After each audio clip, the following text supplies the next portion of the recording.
baru saya dipindah ke kamar yang nggak pernah digembok, tapi bayar. Ya Allah, ya. Udah, kurang bagaimana gini? Kurang belak-belakan gimana? Bayar, Pak. Sehari 100.000.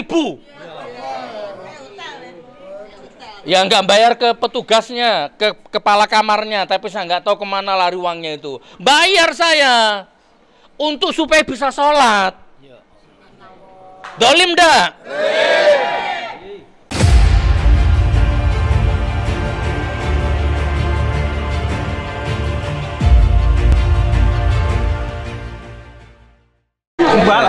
Ayo. Kita jadi suka oleh bangsa. Kita jadi tumbang.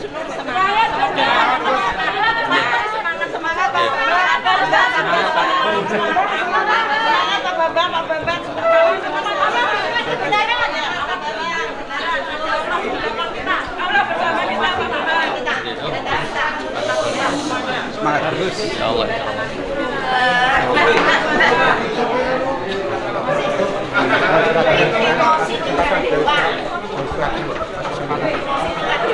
Mana mic-nya? Jangan di sini, di jalan Di mana? Di sini sebentar. Oke, sekedap Pak Kiai, sekedap Pak Polisi. di sini. Oke. Nggak penuh. Sebentar, di sini aja Pak Kiai. Amit. Sebentar. Nggih, pripun. Sambil nunggu kuasa hukum, nggih. Baik, assalamualaikum warahmatullahi wabarakatuh. Waalaikumsalam warahmatullahi wabarakatuh.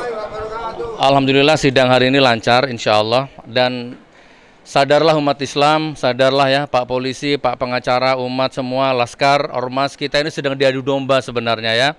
Kita ini umat Islam, kita ini harus bersatu, bersaudara ya.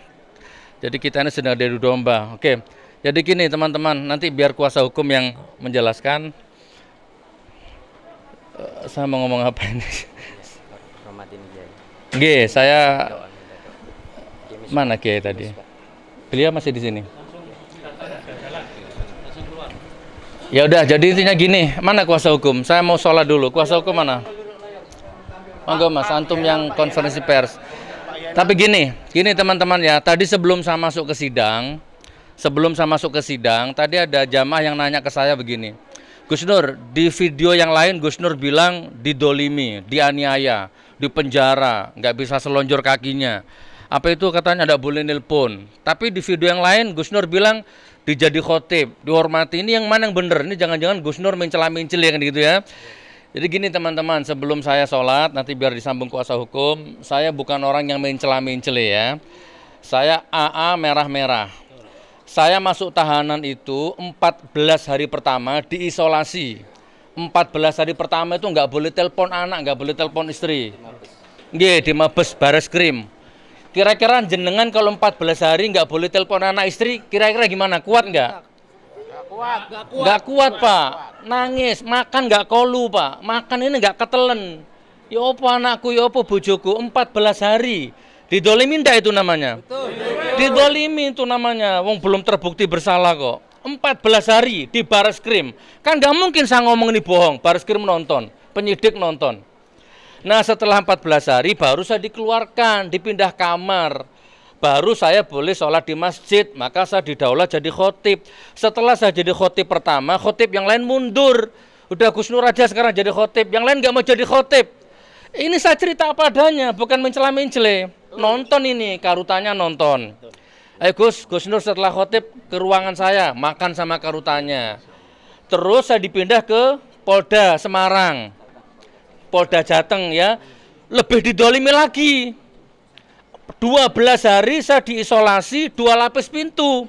Masuk tahanan, digembok, di luar gembok lagi. 12 hari, nggak boleh telepon anak, nggak boleh telepon istri. Dolim dah? Dolim, Pak. Terus saya dijenguk sama salah satu kuasa hukum. Bawa handphone. Ini ada kaca ini. Kuasa hukum di luar, saya di dalam. Gus Nur, ini ada anaknya jenengan yang paling kecil titip suara. Tak puter. Pakai mic itu. Abi, sehat Abi ya. Kan bapak nangis, Pak, dengar suara anak. Di situ ada polisi namanya Pak Budi yang piket. Pak Budi, suara anak saya, boleh nggak saya bales? Nggak boleh. Dolim nggak? Boleh. Saya bukan mencela-mencela ini. Anda kalau mau saudara sama saya jangan nanggung-nanggung. Sampai detik ini saya belum makan uang siapapun. Uang Prabowo nggak makan, uang Jokowi apalagi enggak. Ya, uang politikus siapapun saya nggak makan. Petugas Bareskrim pernah datang ke pesantren saya ngasih uang, saya tolak. Wallahi. Udah tak upload di YouTube waktu itu. Saya ini Gus Nur dimakani cendana. Matamu picek, cendana mana? Saya nggak dimakani siapapun.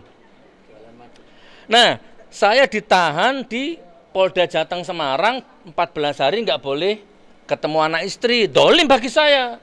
Baru setelah itu saya dipindah ke kamar yang lebih sempit lagi, Pak. Nyelonjor aja nggak bisa.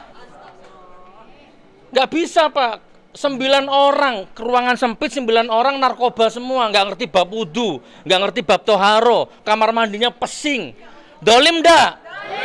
Dolim, Pak. Di situ hampir 1 minggu saya. 6 laskar yang di penjara itu. Nah setelah itu karena saya nggak kuat, baru saya ketemu petugas. Tolong panggil saya mau ketemu petugas. Namanya Pak Sri. Nonton ini orangnya, nggak mungkin saya bohong. Baru saya diajak ke ruangannya Pak Sri itu, Kabak Tahti atau siapa. Pak, tolong saya pindah ke kamar yang saya bisa sholat berjamaah. Saya nggak kuat di situ, pesing kamar mandinya. Baru saya dipindah ke kamar yang nggak pernah digembok, tapi bayar. Ya Allah, ya. Udah, kurang bagaimana gini? Kurang belak-belakan gimana? Bayar, Pak. Sehari 100.000. Ya nggak bayar ke petugasnya, ke kepala kamarnya, tapi saya nggak tahu kemana lari uangnya itu. Bayar saya untuk supaya bisa sholat. Dolim dah. Baru setelah saya sholat, baru imamnya mundur. Wah, ada Gus Nur sekarang imami terus. Jadi saya didaulat jadi imam di Bareskrim di Polda Jateng itu. Jadi saya bukan penoda agama, masa penoda agama jadi khotib? Bukan. Nah sekarang saya ditahan di rutan Surakarta sini, Makobrimob. Monggo sampean ke sana, tanya ke semua petugasnya. Kira-kira saya ini bagaimana akhlaknya di sana. Sekarang di dalam karutan tak bikin perpustakaan mini. Tak isi Al-Quran, hadis, buku-buku petunjuk agama. Tiap Jumat ada Jumat berkah di sana sekarang. Ya, nasi kebuli, wah nasi enak-enak. Masa penoda agama begini? Semua petugas baik sama saya, mulai dari provosnya, kabak tahtinya, semua menghormati saya. Di sini. Allahu Akbar. Ini yang bisa saya sampaikan. Saya bukan orang yang mencela-mencela. Saya A, B, B. Insya Allah begitu. Jadi hati-hati kalau nonton YouTube ya. Di YouTube itu banyak akun sampah. Dia nggak datang ke sini, Pak. Tapi nanti dia nyomot video ini, dia ambil yang jelek-jelek. Walaupun nggak jelek, dibikin jelek. Dan dia cari makan di situ. Uangnya nanti dikasihkan anak istrinya. Sampah yang nggak level sama kita. Saya izin sholat. Assalamualaikum warahmatullahi wabarakatuh. Apa. Mbak gini. Tadi kan bicara kezoliman ya. Anda semua dengar tadi, saksi ahli seorang kiai tidak pernah lihat ijazah asli. Benar? Tapi menuduh ini nggak benar.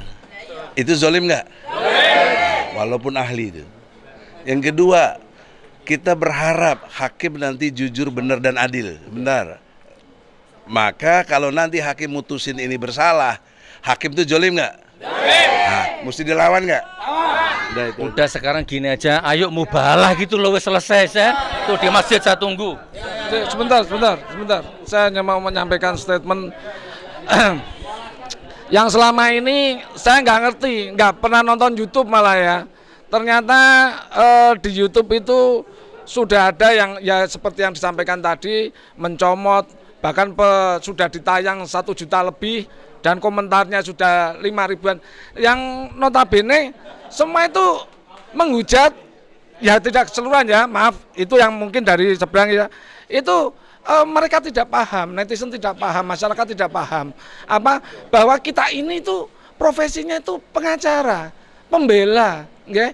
Jadi siapapun nanti, mereka mungkin bisa saja terkena kasus hukum, tersandung kasus hukum. Kalau minta pertolongan kita, ya kita bela semaksimal mungkin. Jadi bukan pengacara itu terus Terus seolah-olah apalagi ini dituduh belum terbukti. Lah seorang pembunuh saja ya tetap ada pembelanya. Jadi di peradilan itu dalam acaranya ada hakim, ada jaksa itu memang menuduh dan nanti menuntut, pembela itu nanti ya membela bagaimana posisi sebenarnya, hakim nanti akan mempertimbangkan dan memutus. Jadi jangan terus dihantam kromo. Oh pengacaranya kui goblok, pengacaranya itu ikut-ikutan menuduh. Bukan seperti itu. Lah orang jelas bersalah kok dibela. Bukan seperti itu. Jadi perlu diketahui oleh masyarakat kita ini menjalankan profesi.